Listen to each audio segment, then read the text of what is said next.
Alam nyo po ba na sa bagong update o bagong feature ni Messenger ay pwede nyo nang gawing Messenger background ang mga pictures na nasa gallery ng inyong mga cellphone? So kung paano, sundan nyo lang po ang video na to. I-open lang po natin yung ating Messenger. At mag-open lang po tayo ng chat conversation at makikita po natin itong eye icon sa right upper side. So i-click lang po natin.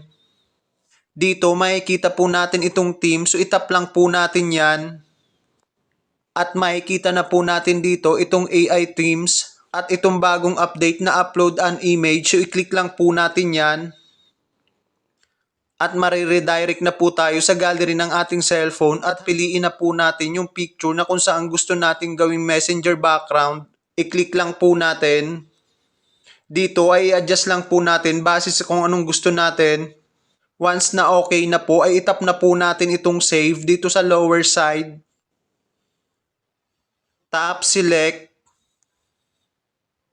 Automatic po ay makikita nyo na dito na nakalagay na po sa background ng ating messenger yung ating picture. So that's it guys. So sana may natutunan, follow and share.